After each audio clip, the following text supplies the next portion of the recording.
is the Oddball Show, a podcasting collaboration of JP Live Productions and Oddball Magazine.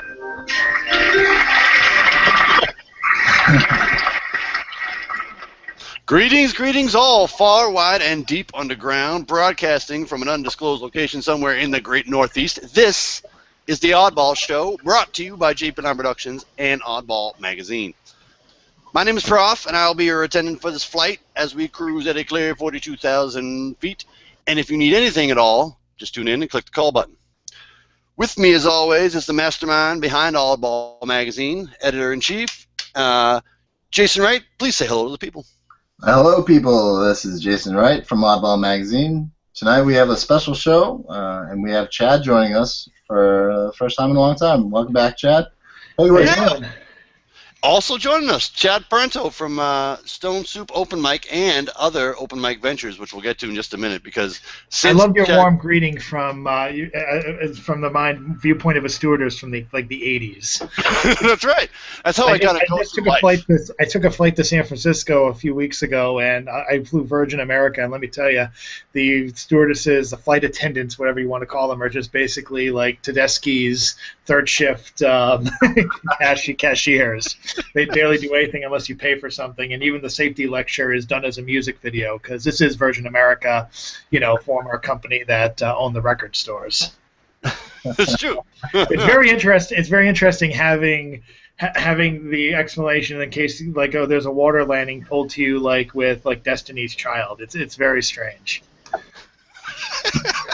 It's like, if your plane should crash into the ocean, we'll give you your raft. I think the water landing would be better told by TLC. There you go. Oh. Actually, I kind of like the Survivor song. That'd be the one I'd want to listen to if I was on the plane. They're open to your suggestions, I'm sure. I bet they are. All right, so those are your oddballs. Our guests tonight. We are joined actually by two awesome guests. The center of the band known as Soul Soul, a band that's an exciting blend of Latin, country, folk, tropicalia, which I hope I'm saying right because it's a word I learned today as I was looking into stuff. It's an awesome blend. I've really not heard anything like it. And who you may have seen around the greater Beantown area, including at bigger mainstays like the Middle East, or last Friday the 13th house concert in Somerville, which apparently is a town that really loves its music, which we'll get to in just a moment. We'll talk about their new album, Hold Your Own, which is coming your way in July, and we will even be treated, I hope, to a live performance or two. Please give a very warm welcome to John, Garrett, and Jess DaSilva. Hello. That was like lukewarm, but I think they will accept. I'm clapping. Our greeting or your applause? It's our applause, our welcome to you. I'm excited to have these guys on tonight. This is gonna be a good show. Yeah, welcome, and we do appreciate you taking the time to come and hang out with us here on the Oddball Show. Let's just jump right into it. Your music isn't really like anything I've ever heard. The blend to me is incredible. What would you say is how would you categorize your music? Either one of you, John or Jess. What genre would you put it in, or genres plural? And is tropicalia a thing that you identify with for the band? I would say you hit it with the words you did use to describe us pretty well. We're all of those things. I would say tropicalia is a very strong influence and kind of more like, I don't know, a goal or direction. I don't know that we would qualify as, because it's not the 60s and we're here. Right on. As opposed to in Brazil. Don't you tell anybody about that in Boston, about that in the 60s. Yeah. Yeah, so I would say that there's influences from all of those things. I don't know that we have our own singular category. It's certainly a tough idea to put you guys in a singular category, because even as I go from song to song, folk was one of the first ones that really came to mind, whether it's either Latin folk or American folk. But then, what song did I turn on? I turned on going somewhere, and that's like country and bluegrass. Like I sound like I was listening to June Carter. Like that's what I. That's exactly what I thought. I thought it sounded like a Johnny Cash song. Definitely. Yeah. So, I mean, it's a song our dog wrote, so you have to ask him. Wait, I'm sorry. Run that back one more time, John. Well, it's about Duke. In a way, it's about Duke, right, Jess? Yeah, well, it's just written from his perspective, is all. That's awesome. Oh, that's great. Lyrically, you know. Melodically, it's written from John's perspective, I think. And then, as kind of a somewhat of a beginner on my instrument, that's one of the first songs that I wrote because I've been writing songs based on new things that I learn. So the things that I played on that song are you know, what I had figured out that week. So that's pretty awesome. Wait, Jess, is it true that you, did I read this in that Dig article, that you didn't sing before you and John started working on music? That's correct. Wow. Yeah. You sang a bit. Shower time. That's about it. But that was like your introduction to being a musician, or you know, finding that kind of artistic enterprise. That's pretty awesome. And imagine my stance on it, which is like, wow, he writes better songs than everybody else I know. I mean, sometimes it's that raw energy, you know, that when you really have something to, you know, a song to sing or a story to tell, that it doesn't matter if you're a trained musician, you know, that it's going to come out of you somehow. Yeah, I agree. I think it spoils it sometimes to think about it too much. Just to be able to convey what you're thinking and what you heard simply on instruments is nice. Hey, Prof, just real quick for the listeners, if you want to check out their music, it is So Soul, and you can find them on SoundCloud, Bandcamp. I was listening to them on SoundCloud, but they have a Bandcamp where you can actually purchase their album. I don't know. We love Bandcamp here on the Oddball Show. We're a big supporter of Bandcamp. Yep. You have a homepage? John? I don't know. We had socialmusic.com, and then some Chinese advertising agency bought it, and that was a pain in the ass. So we went with socialmusica.com, but that might have been bought too. I don't know. I mean, we pretty much used the Facebook and the SoundCloud. So real quick, to point out to our listeners, since we are not visual at this point, it is SOSOL, not SOUL. So in case you go and search for it, make sure you spell it correctly. And then it pops, you know, it's the first one to pop up. And I want to ask real quick about the cover to that album. Whose artwork is that? That's really cool. The kid flying a kite. I think that's a drawing that I made a little while ago, about 5 years ago. So I did kind of the hand-drawn illustration part, and then John did the arranging and color choice, kind of composition of it. It's really cool. I mean, it's just so bright, and like I don't know, it seems like he's flying the kite in the sunrise or sunset, whatever. Yeah. It's sweet because I found that file of a scan of that drawing that Jess had done, and that was from our first show that we ever did in 2009 in May. We played at the Alchemist Lounge for like an open mic thing, and that was the flyer from it. The little boy flying a kite. It's just such a great, like, it's got a great style to it, but it reads so easily. You know, it's such a nice image, especially for an album cover. So to our listeners, when you go look for Soul Soul, it's an orange cover with a kid flying a kite. That's what you see on SoundCloud and on Bandcamp. So definitely go check them out on both of those. And you can also find them this, am I right, this Monday at Zuzu in Boston? That's correct. Yeah, we'll be doing Porch Fest on Saturday before that, but then, yeah, we'll be doing the full band on Monday with our new buddy, not so new now, but J. Bruce Scott on lap steel, and our old buddy who decided to join us this past year or so on bass, Dylan Coleman. Awesome. And you just mentioned it real quick. Porch Fest is coming up this Saturday. We're going to talk a little more in depth about that in a second, but it's a really cool thing that Somerville does. I think it's now the 5th year. I think it said 2011 it started. We're going to throw some more details at you about that in a second, but that's a really cool thing. And you guys are playing at Porch Fest, right? We are playing at a friend's house in Somerville. Well, I guess it's all in Somerville. It's a town event. Yeah. I don't know. Do we talk about addresses here or? Yeah, it's fine, baby. It's a hassle event. Okay. Then yeah. Bunch of Okay. Did I release the secret information a little premature? Well, No, I don't think it's a. And I'll ward people off. this one's not secret, but a lot of basement shows and stuff are at least kept within the the circles. But you get those cops that are like, "Where's the secret concert show?" But this one's kosher. This one's legit. It's They need something to do when they're not staking out the White House. Those police, Wait, you mean the White House in? In JP, yes. Yeah. Which you guys performed at not long ago, right? That's true. Yeah, we played there. What was that event called? I'm drawing a blank now. it was Blast Fest. That's what it's called. Eric Hagan.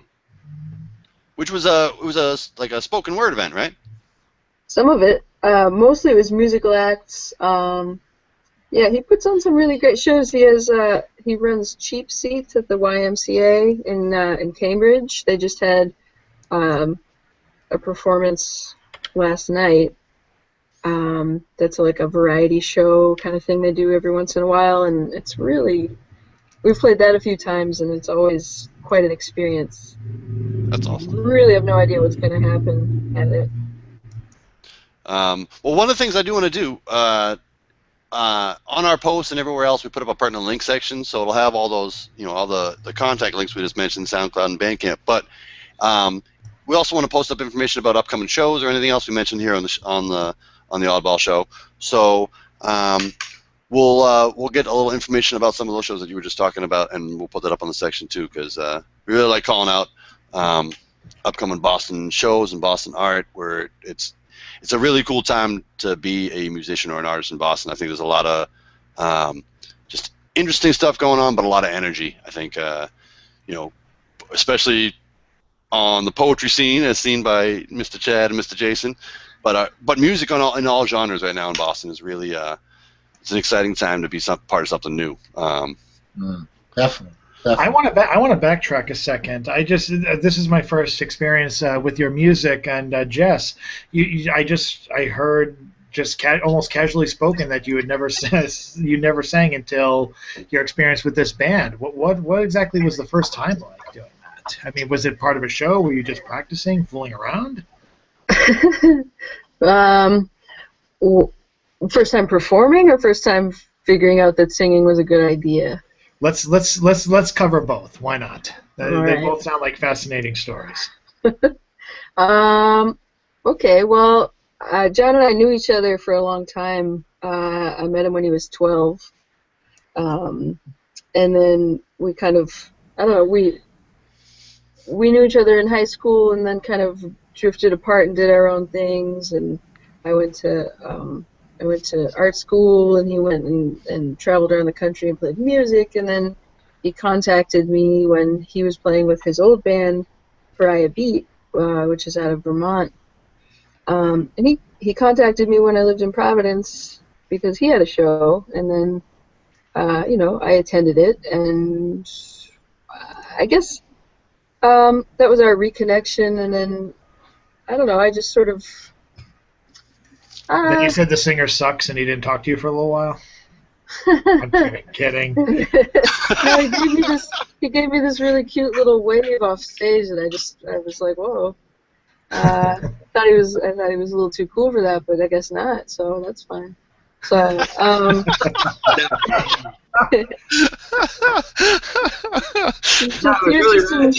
She had a very easily memorable phone number. So it was like, hey, I'm in Providence, and Jess is likely near here, so I hit her up. That's pretty awesome. Yeah, so I saw his band perform at Club Hell, which was a strange venue for them to be at because they weren't. I don't know. I had only gone there for the occasional, throwback or fetish night. That was sort of what happened there, and then his band came out of Vermont, and they were all like kind of a few days into not washing their clothes and just kind of I don't know, playing accordions and fiddles and stuff. It was just really, it was a nice juxtaposition from what I was sort of used to in Providence. But yeah, anyway, the first time I sang, I guess, was a lullaby that my dad taught me when I was a kid, and I sang it for John, and he was like, "Oh, okay."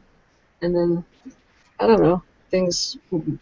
Well, we went to that Alchemist sort of open mic thing that he mentioned in JP. That's now Canary House, so Canary Cage. I don't know. Yeah, so that was the first time ever singing in front of people. I used to perform a lot as a kid, but only not as a singer. I was an ice skater, so I have like some kind of performance skills and an appreciation for like glitzy costumes. But what areas of art were you pursuing in art school? Jewelry and metalsmithing, which is something that I still do occasionally. Very cool. What was the first song you wrote with the group? It's the first song on the album. First track on the album. It's called Valsa do Corpo. That's beautiful song. Which, thank you. Yeah, it's a waltz, as the name kind of sounds like. It's what it means. You know, and I speak Portuguese because my father lives. You know, he's from there, and I lived there for a little under a year. Just really just appreciating being there and speaking the language and just learning as much as I could about, I don't know, it's a very vibrant culture. I'm sorry, are you talking about Portugal or Brazil? Brazil. Awesome. Thanks for asking. Yeah.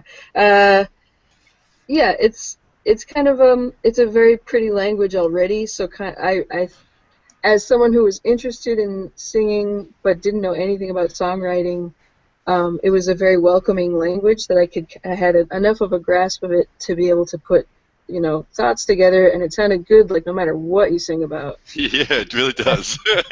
Yeah, so I mean, you can be very simplistic, or just kind of sing about things that are, you know, I don't know about mundane, but just not in the same, like, I sort of hid behind it at first, as like a, I mean, as a way to make what I was trying to say come out, but not have to worry too much about like the harsh judgment of when you just deliver English lyrics, which it took me a while before I felt comfortable doing that. I mean, English is definitely my first language, but not necessarily lyric writing. Yeah, I would say it's my second language musically. Timeline-wise. So natural, and it sounds like you've been singing for a long time. It shocks me that you were only singing for such a short time before you guys put the album together. I also like the harmonies and just the chemistry of the music. It really just from track one to the last track, it's just great to listen to, and it goes from what you were saying, from the almost like a traditional like lullaby or something, that waltz song, to something very Americana to I don't know. It's just what is the actual title of the album? I know we can get it on SoundCloud and Bandcamp if you, but I think you have to check this out, listeners of the Oddball Show, to really understand exactly how great this band is and how great the music is. We're only talking about it, but you have to check out the music. Thank you for saying that. The name of the album is Com uma bala, which means with the bullet. Or a slingshot. Or a slingshot. It means both. It also means a small hard candy, if we're getting into literal translations. But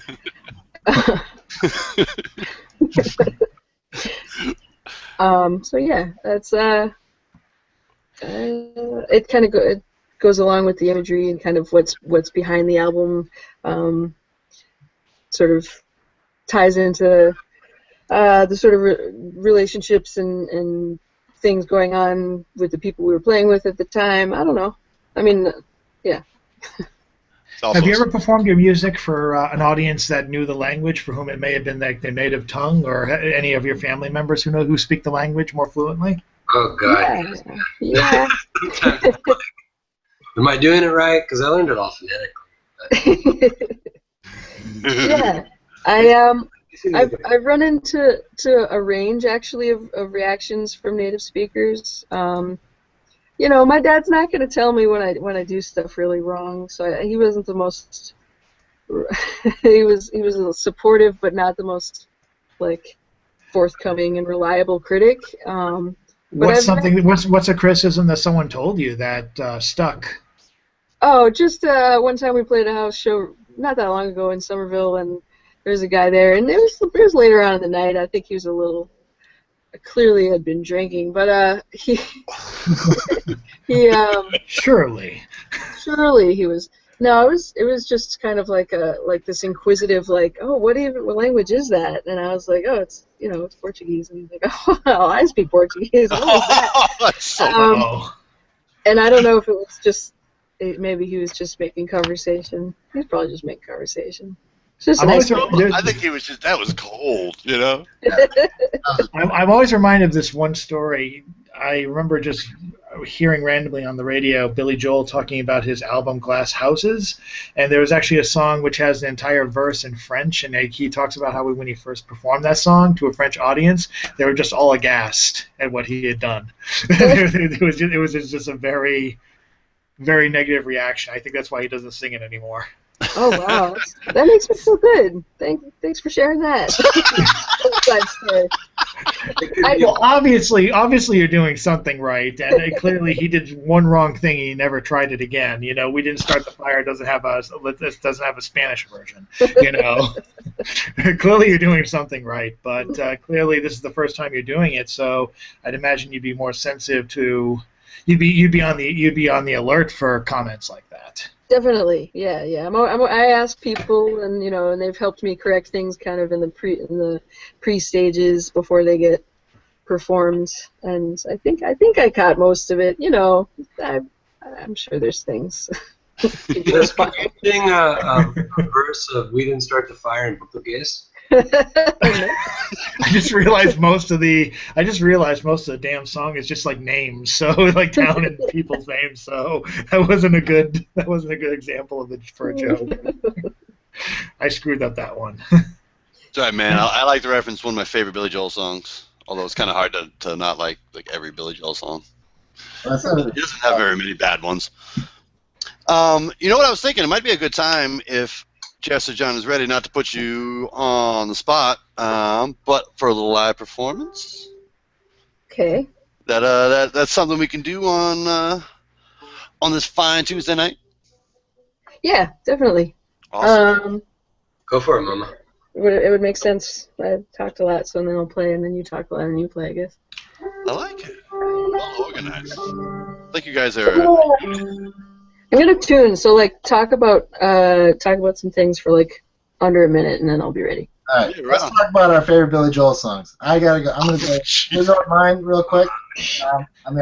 There's no Albanian version of Down Eastern Alexa by Billy Joel. Okay, maybe that's a more too obscure reference. That sounded Dennis Miller. Yeah, that might be one of my favorite songs. I love that. That song is so like it sounds like a tugboat. It's just like it. That song's weird and I love it. Is anyone like a fan of Piano Man? I like that song. Oh man, yeah. Wait, I've never heard that one before. That's sorry, I'm not so deep in the cuts of Billy Joel, but I mean, I really like. Only the good die young. I like that song. What about Leningrad? Yeah, I love that one. Come on, Jason. You gotta really know it. I know. You really got to deepen your Billy Joel knowledge, man. Our first podcast, and we're talking about Billy Joel songs. I claim total responsibility. This is the Oddball Show, where we bounce around. Where circles are squares, and squares are circles. Oh, I like that. That's officially stolen. Well, one of the other things I do want to ask you in the second half, which is you two are married, correct? Yeah. So I want to talk a little bit about that in the second half, about how that dynamic works, about, does the music get turned off at some point, or is it just on all the time? I think that's a cool thing I want to come back to in the second half. I just don't want to dive too deep into it because I don't want to cut off Jess's performance. But did you start, here, let me ask this. did you start playing music first, or like when you first got back together, or was it dating first, or were they just the same? You know, is there a difference? A real quick rundown of what went on was I moved to Pepperell, Massachusetts from El Paso, Texas when I was 10 or 11. And then I met Jess at a New Year's Eve party, like leaving 8th grade. Sorry, there's a one-eyed hug-a-munch barking. Hashtag. Yeah, I'm going to bring her in tomorrow to the gallery. You should come by, man. I'll show her. She's an anomaly. At any rate, we met, you know, I was like 11 or 12 or something. Jess was 13, 14, and she was just so cool, you know. And we hung out, and then we didn't see each other till I was 17. And then we didn't see each other again till I was, you know, 20, whenever we got married. I don't know. But it was just like whenever we hung out, everything was all good. And it wasn't until we met, like Jess was saying, at Club Hell in Providence, that we, you know, decided, okay, let's do that. But I guess the relationship came first, and the music came because that's what we were into. That's what we wanted to do. Yeah, right on. When Jess, you still need a second before I ask another question? No, I'm good to go. All right, good. Then I'll save that other question for second half. Yeah, Jess, so what will you be playing?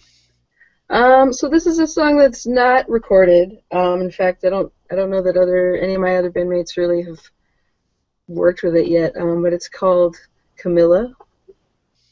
I'm gonna play it on the banjo. It already is a tinny instrument, so you know this audio might be a little shrill.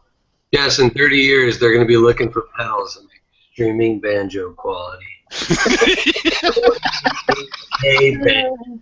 Well, all right. Well, thank you very much, and yeah, take it away. Okay.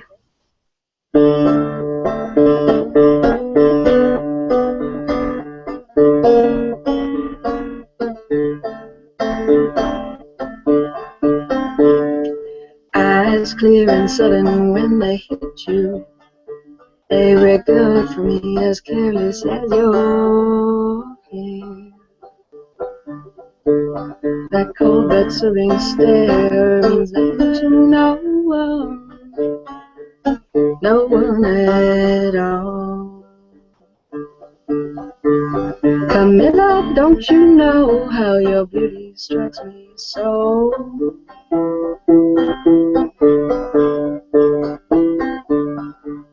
And if you make it to the show with all your money in your pocket, you're done all right.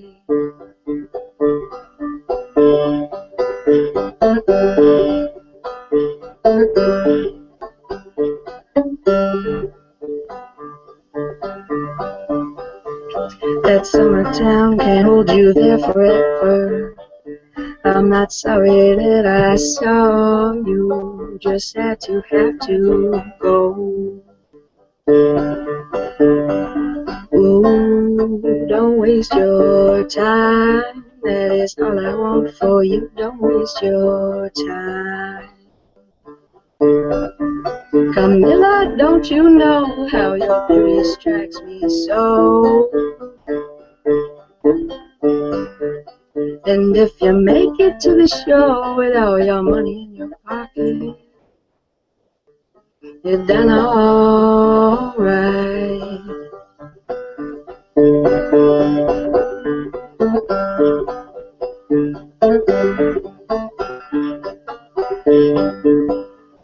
Camilla, don't you know how your beauty strikes me so? And if you make it to the show with all your money in your pocket, you're done all right.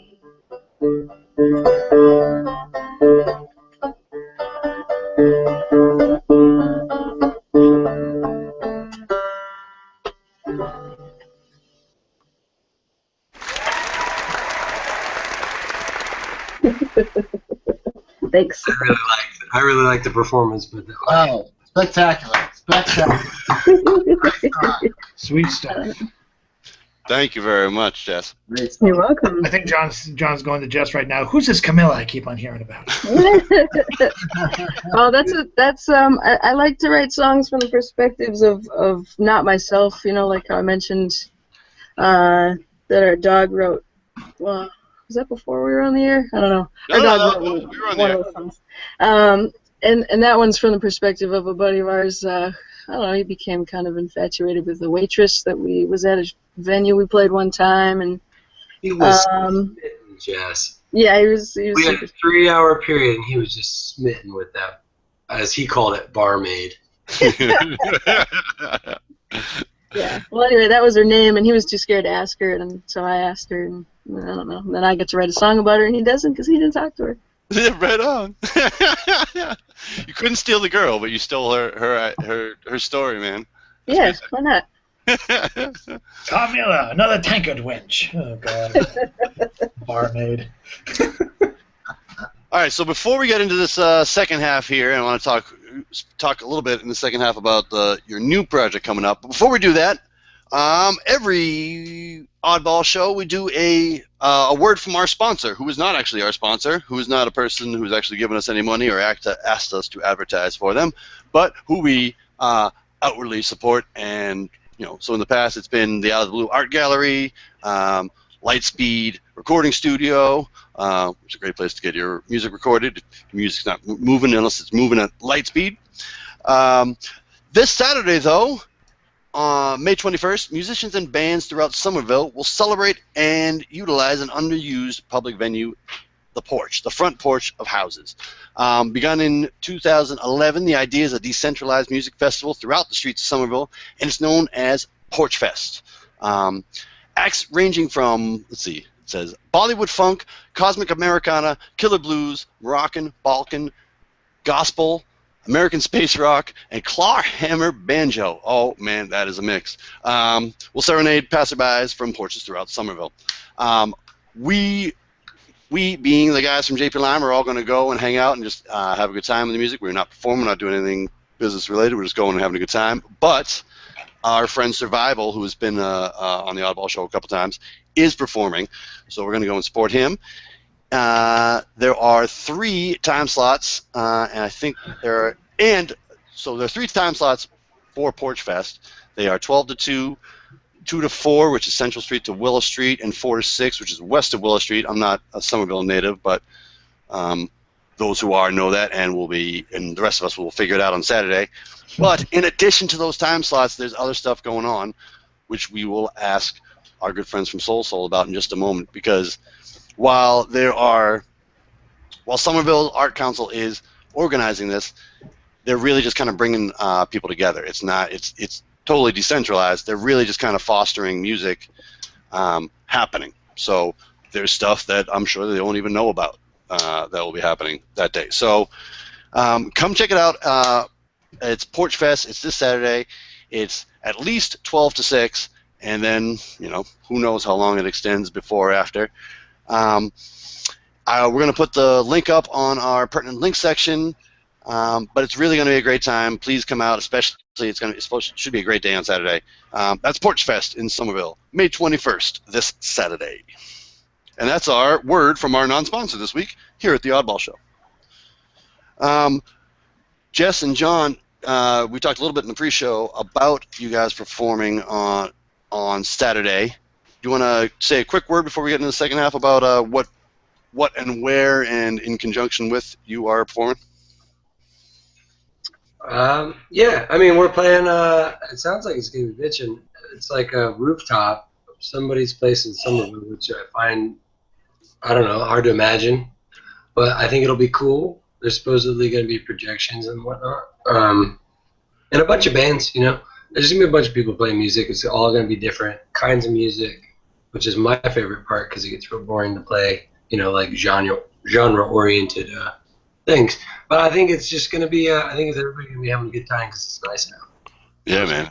Should be a great day on Saturday. That's on Pearl Street in Somerville. All right. You guys are on Pearl Street. Excellent. Again, we're going to put all this information up on our pertinent link section. We'll even throw a shout-out to Survival on the same one. to try to put his info up there. But it should be a great time on Saturday. So I'm just looking forward to going, hearing some good music, not doing anything work related, but just going and having a good time. Yeah. So we're into the second half of the show here. Actually, we're cruising right through. There's a lot to be spoken about with our friends from Soul Soul, especially their upcoming new work, which is called Hold Your Own. Is that right, John? Yeah, it's not our. I mean, Jess wrote beautiful harmonies, and our mates wrote real nice things that made me finally want to bring these songs to light. These are songs I've been sitting on. I've had a couple of them for like 9-10 years, Awesome. But I got to record them well in order to do new ones. But yeah, it's 6 songs. We recorded it with my buddy Ian Dewar, but we record them over at the record company in West Rocks, which is a real sweet spot. And yeah, we just had fun with microphones and playing songs live, and that was good. Awesome. Do you feel like your songs were, all of us musicians have stuff we were sitting on, but do you feel like these songs were waiting for your current band members to really bring them to life? Is that something that, like, once you guys got in the groove of Soul Soul, that was what made you come back to these songs, or was it something else? The groove of Soul Soul is a rocky road. But as far as these songs went, it was just, it's just a matter of, do you want to play on these songs? Cool. Yeah. Are you willing to do it in 3 days? Cool. Yeah. So it worked out. Like, yeah, they're just songs, just like anything else. It's just songs. Yeah, right on. Why'd you record in 3 days? Get it over with. Yeah. Yeah, just to get it captured and over with. I like the idea of that. Just to, what are you going to do? Do that, and then it's done. Yeah. Yeah, hell yeah. Plus, as an artist,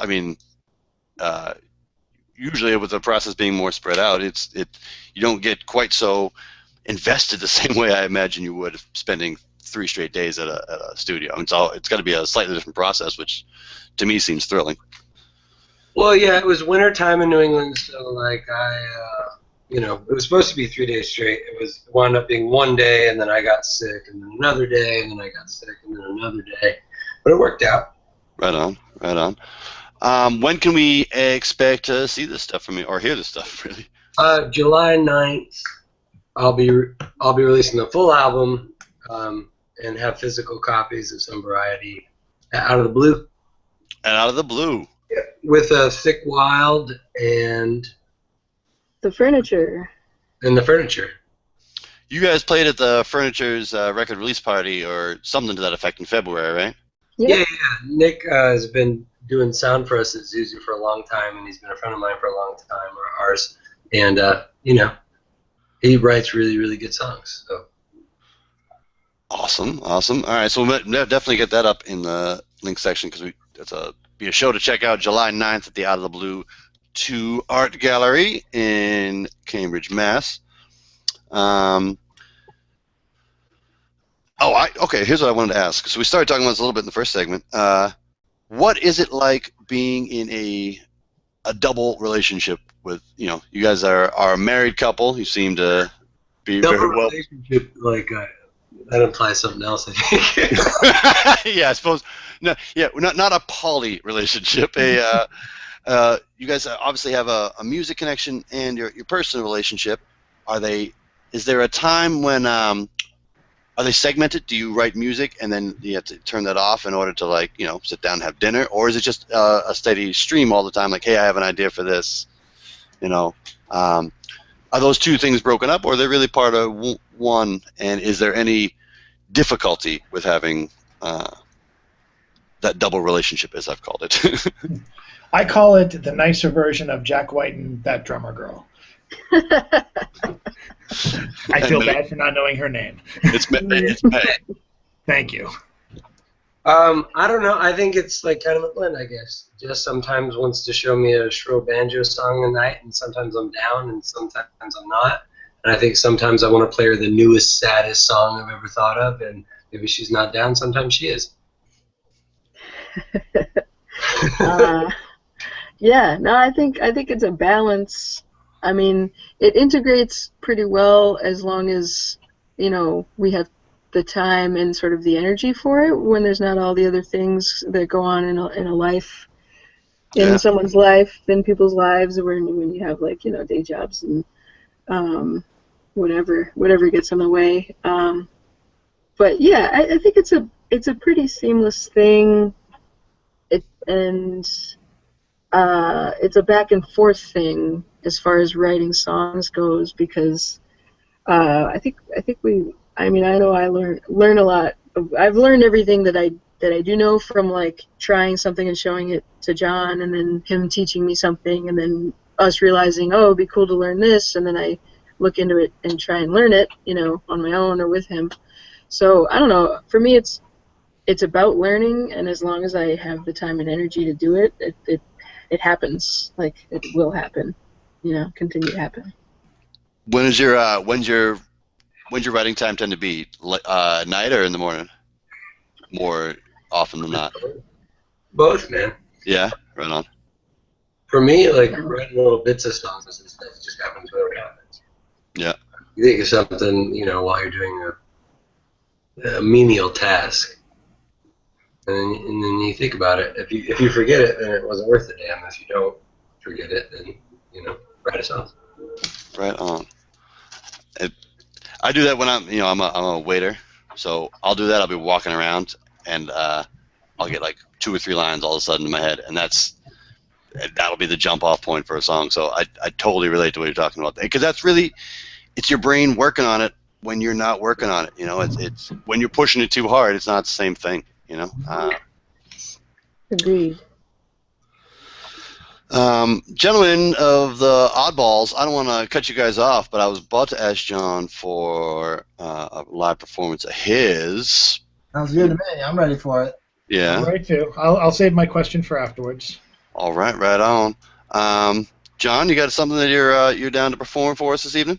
Surely. Awesome. What are you doing? I'm in the midst of asking my buddy Jeff from Steeplings. He's listening. He's listening live, and he's at work. He says, "Where's background music?" And he's razzing the shit out of me. So of course I ask him. He goes, "Play that Towns Van Zandt song." I'm like, "Fuck off." You mean Bieber. All right, I'll get a song. I'll play. It's called "Fire in the Rain." It's not written by Adele. Thank goodness. Can you hear that all right? Yeah, coming through nice and clear. Nope, can hear it. All right. I beg your pardon. Please, sir, don't shoot me. I beg on bended knees, oh, Lord have mercy, for I've never been through your city. In fact, I just learned her name, and there were 3 steel railroads riding on that train, and them riders, they look about the same. I know we riders, we look about the same. First man, he was thirsty, said he was drinking to keep sane. Second man, he was hungry, Lord, choking down them hunger pains. But we all 3 is fighting, yes sir, fighting to keep a flame. Only trying to start a fire in the rain. I swear, only trying to start a fire in the rain.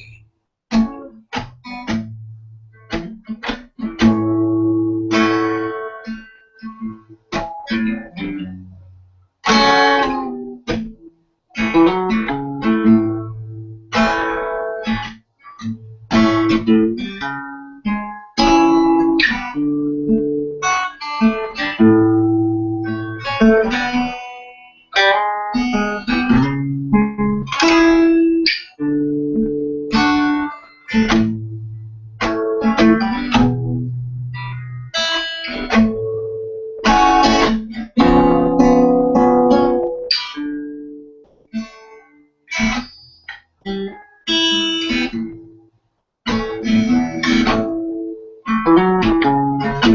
don't have to release me. Please put me on the chain. Lord knows I am guilty. Hell, none of us here are saints, but we're all just fighting to keep a flame. Only trying to start a fire and pray, just like you. Only trying to start a fire in the rain.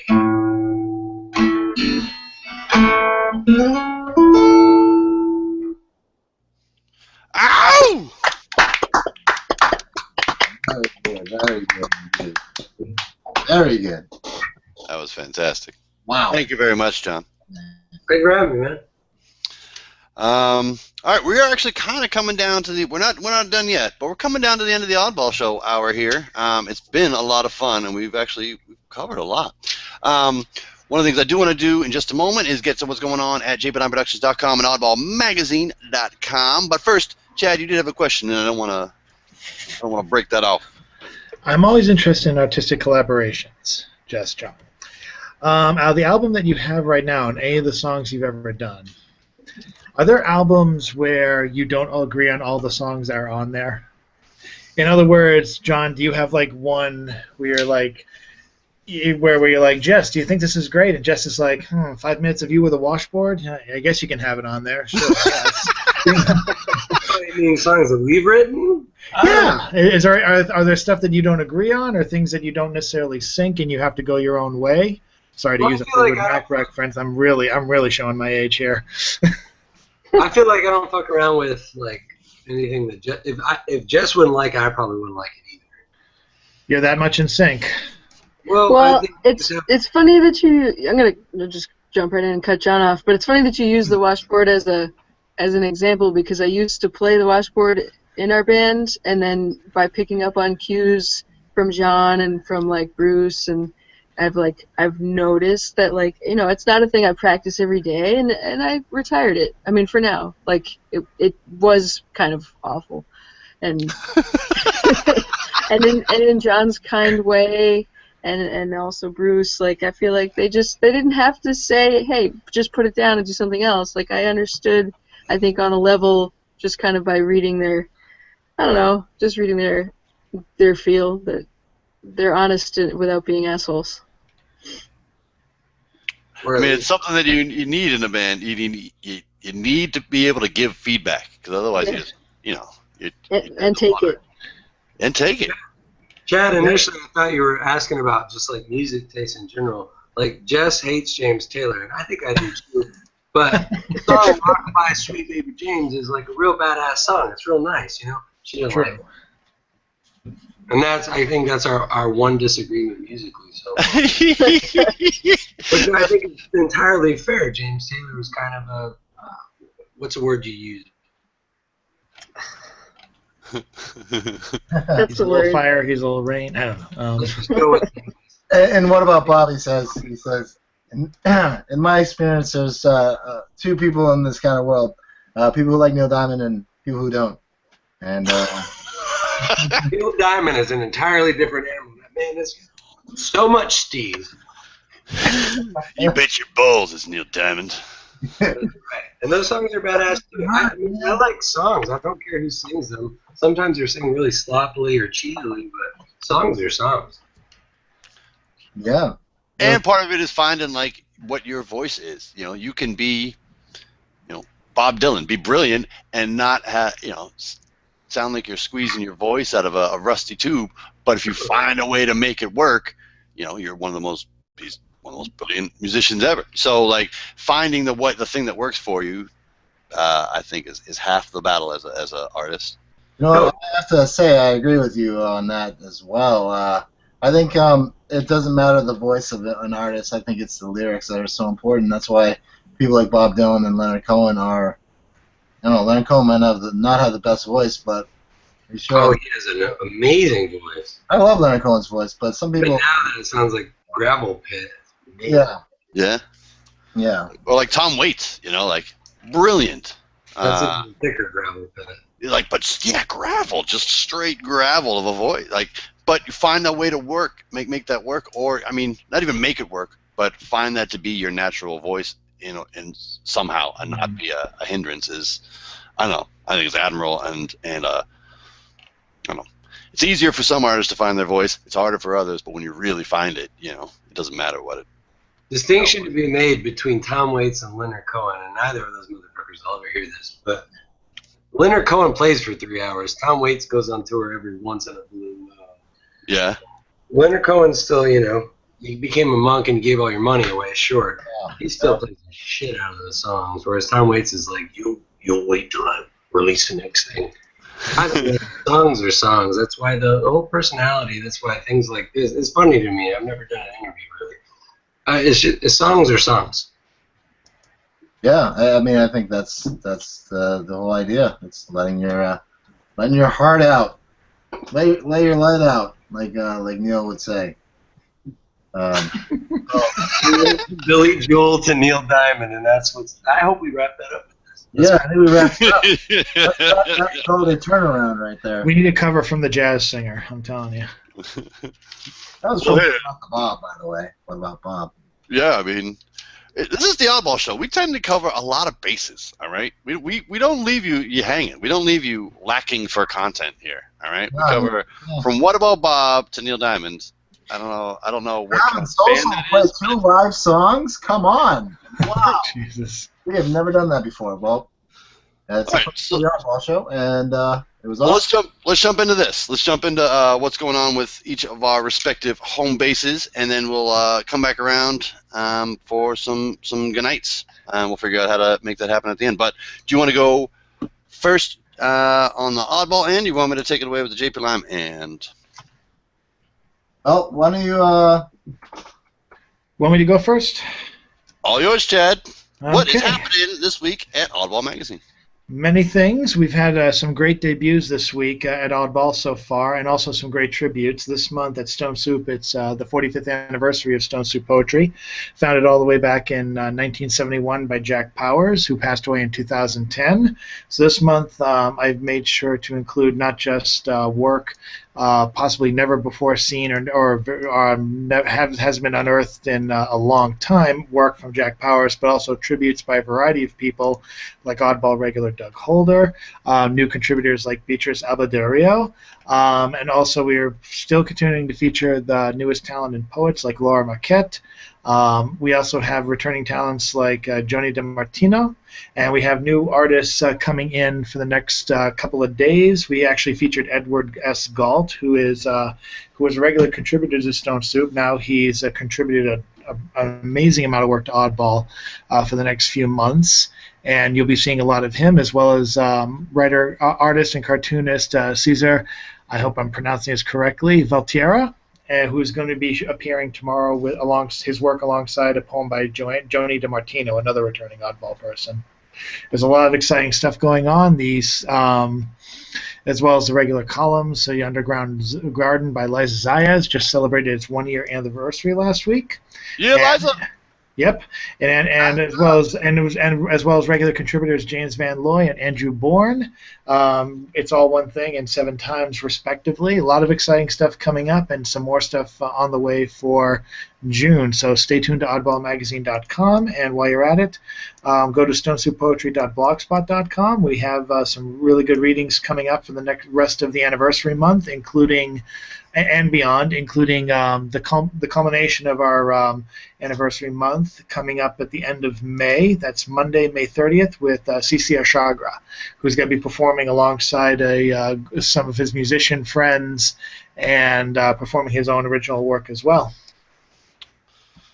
And that's what's going on at oddballmagazine.com, the dopest poetry spot in all of the greater Boston Northeast area. Really is. There's a lot of the poetry scene in Boston is vibrant and alive, and Chad, as part of Stone Soup and the other open mic he is involved with, and Jason at Oddball Magazine, and the two of them together are really tapped into all of that. So you want to know what's going on in poetry around here? Come check out oddballmagazine.com. The other half of the Oddball Show is jplimeproductions.com. Your home for all things Lime and for all news having to do with your world and the crunchy hip-hop center that embodies it. This week, we've had a couple things going on. We have been running segments of our rap flashback. Yesterday was the anniversary of America's Most Wanted, which is Ice Cube's solo debut album. And then Saturday was the anniversary of Original Gangster, which is Ice Cube's best album, hands down his fourth or fifth, but his best album. So Scholar, one of the three heads here at JP9 Productions, does a little piece about each of those on our website, so go check that out. And in addition, the video segment, the May Rap Flashback, is coming your way Friday, which so every month we do Rap Flashback, your dose of hip-hop history for the month. This month we featured two hip-hop movies in Breaking and Menace to Society that have representations of hip-hop culture in different ways, in two distinctly different ways. We feature the singles Slam by Onyx, Dre Day by Dr. Dre, and I Got 5 on it. And then we wish happy birthdays to Busta Biggie and Andre 3000, among other May babies. That's the May Rap Flashback coming your way on Friday. So come check it out at jp9productions.com, on our Facebook and our Twitter. In addition, last Friday I put up my piece about the Marvel awesomeness that is Captain America Civil War. Especially in the wake of the terribleness that was Batman vs. Superman. I had a great time with my nerd self at Civil War, and my article on Friday was the 4 top awesomenesses. So don't read it until you go see the movie. It's full of spoilers. It's full of all kinds of stuff that, you know, are cool surprises. But it really is a great movie, and it sets up the rest of the Marvel Cinematic Universe really well, and I really enjoyed it. So come check out the article if you have read it. Have seen it. And that's what's going on at jp9productions.com. Come check us out. Your home for all things Lime. Okay, so as I said, we're coming down to the end of the hour here at the Oddball Show. Jason, you feeling like you want to do a jagged thought? You want to do a list of 10? What's your thought? Well, hold on, I'm muted. Well, I think we should do a list of 10 for So and see how it goes for them. All right, righteous. All right. All right. So Jess and John, I hope you are ready for this. It is this is called the list of 10.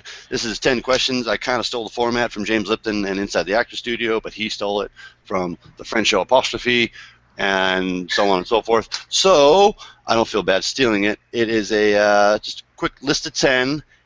Very serious and in-depth questions. I hope you are ready. I think, here's the best way to do this maybe.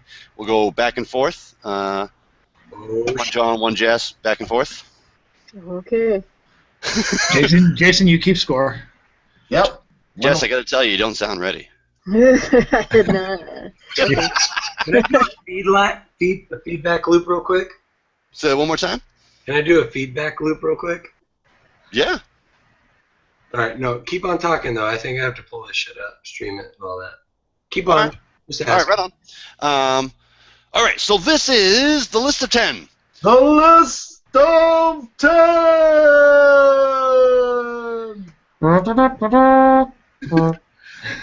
Wow. All right, so Jess, number 1. Okay. Number 1. What time and place would you like to be if not here and now? Are these timed questions? No. You got all the time in the world, my friend. If not here and now, well, I wouldn't be, I guess. So. All right. Nowhere is an acceptable answer. There is no right answer to this. I just want you to know this is not a. This is not going to be a quiz later on. There's no SAT attachment here.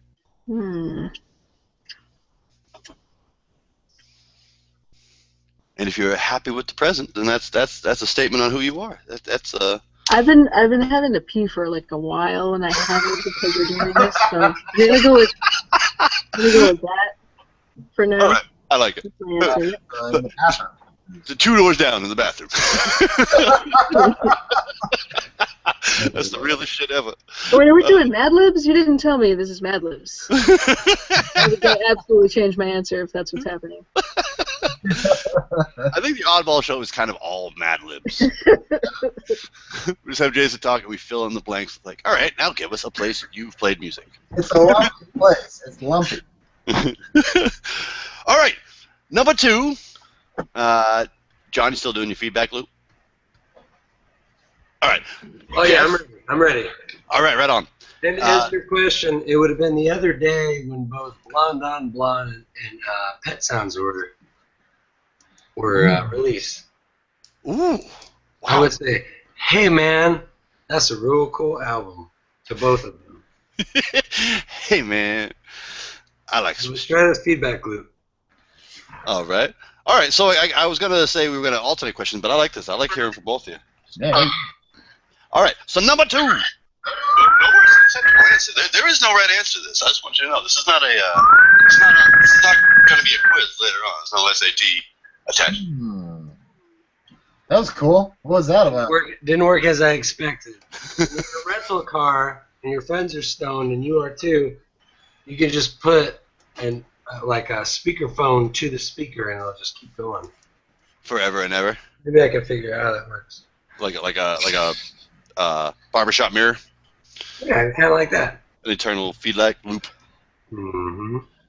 It's like you're staring into technological eternity. It's crazy, man.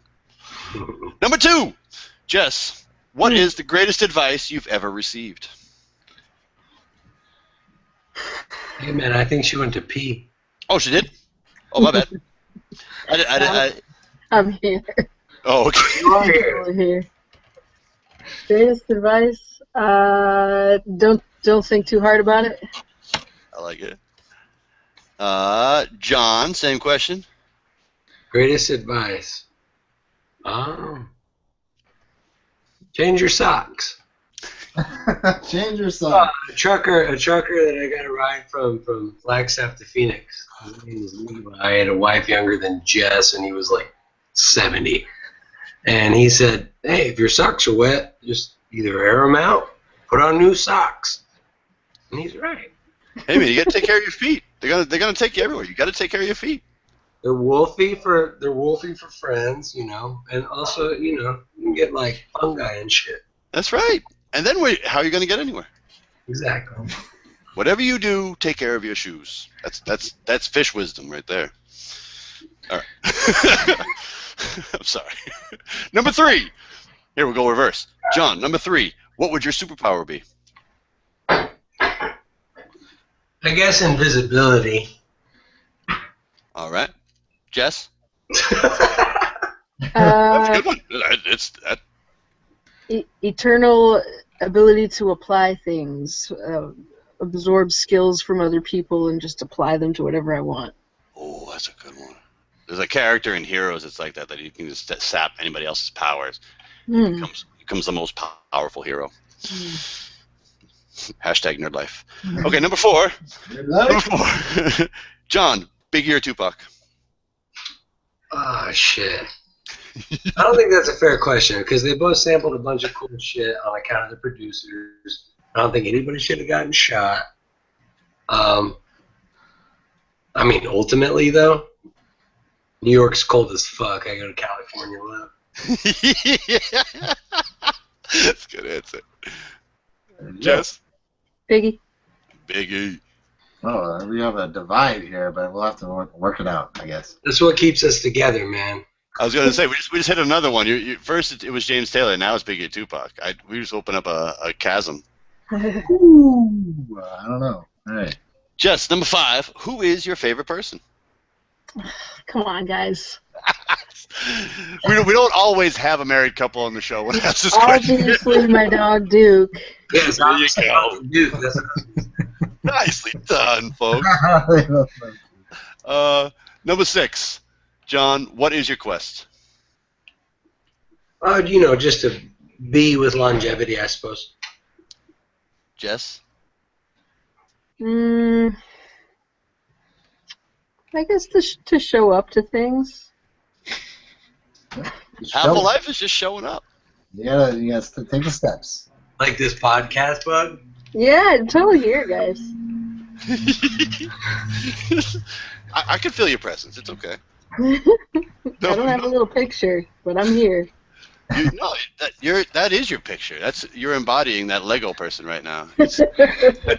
That was an intentional choice. That was not a mistake. That was an intentional choice.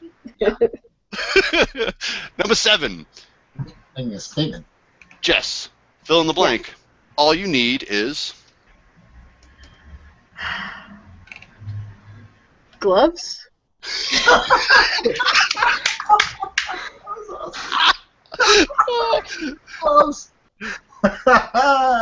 John, I will tell you, you can choose to abstain from that answer, as that is the best one we've ever got. Well, we have that marital thing. It's just like continual. Done. I don't want my baby's hands cold.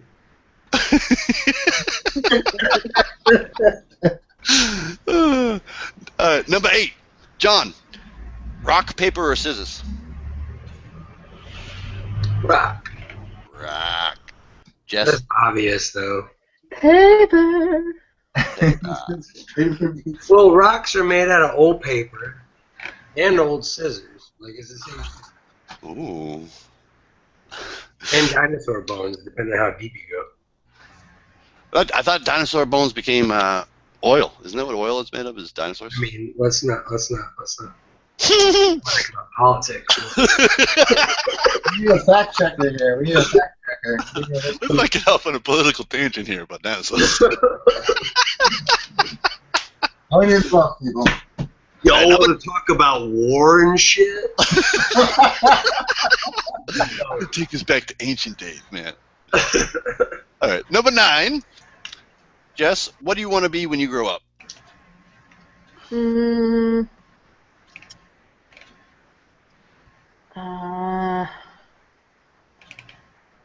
Qualified to ask other people that question.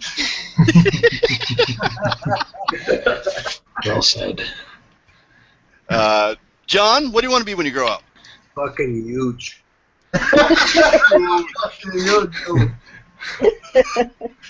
And number 10, feel free to answer in whichever order you like. Number 10, if heaven exists, what would you like to hear St. Peter say when you reach the pearly gates?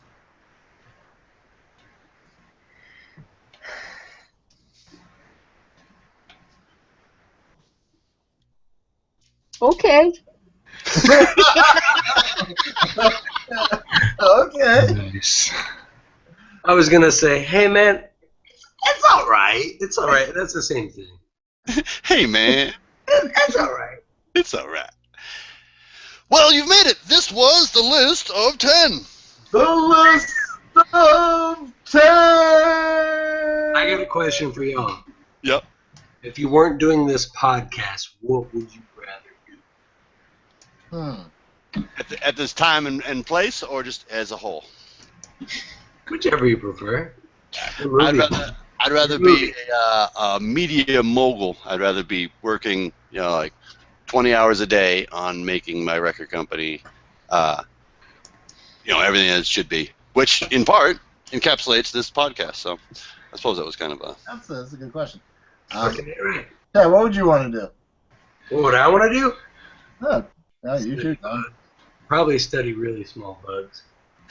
Yeah. I like it. Everybody's got to have a hobby. I love genealogy. That's my thing, man. I like working on my family tree. That's and you can get lost in it. It's like deep research. So yeah, it's the same animal except for it's humans instead of bugs. That's right, man. It all comes from somewhere. That's why history is so interesting. You gotta don't know why, and that's the biggest question. Well, I don't know, man. I don't know how to end on a deeper moment than we just experienced in the list of 10 and in the follow up.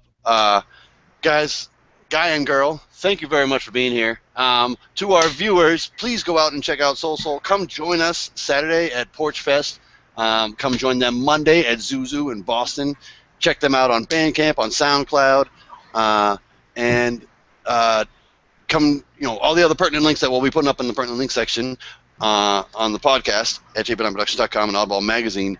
Come check them out. They're really a live group with a lot to offer musically. So, John, Jess, thank you so very much for joining us.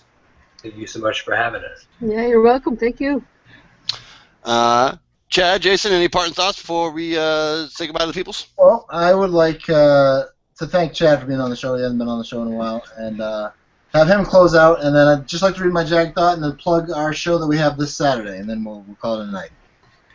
You go, Jay, go. All right. Me, Chad Parenzo, Adelon Joseph, and John J. Joseph are reading at 3:30 this Saturday at 1384 Massachusetts Ave, Cambridge, Mass. That is a Starbucks, and we're going to be reading an hour's worth of poetry. So come and check us out. All combined, not an hour apiece, because that would just be grading for anybody. It'd just be one hour of poetry, just right. One person reading for an hour, and then everyone crying afterwards. But yeah, you got to check us out this Saturday, and then come down to Porch Fest and do all that stuff. But yeah, we're excited to be there at the Starbucks. At the Starbucks at 1384 Massachusetts Avenue. Yep. Chad, me, Adelon Joseph, and John J. Joseph. And I will be reading this poem. And thank you all for being on the Oddball Show. This is Jagged Thought 124, Funeral Town. Funeral days, driving the same way, anxiety sparked like a spliff, gorilla in the midst of a cerebral rip. A tear and a tear is the same to me, dropping down way past gravity, outweighs me, medication sedated me, sick as slavery in my cerebellum, waiting for the dance and the drum to kick in, let the show start. My medicinal, criminal, subliminal vision, critical thinking, soul swinging but never fronting, letting the beat amputate the cortex. What's next? A lyrical vortex. Poetry to me is my only freedom. Spit venomous, anonymous lyrics that I stomp down this illness with. Medical anxiety. Thoughts splitting like bowling pins. It's a 7-10 split. It's a wash. But I'll knock me down. Let the bead right out in Funeral Town. And that was the Jag Thought for today, and we're gonna call it a night, everybody. Thanks for being on the Oddball Show, John and Jess. Thanks for having us, man. Yeah, and we'll see you next time. All right. All righty. Yeah.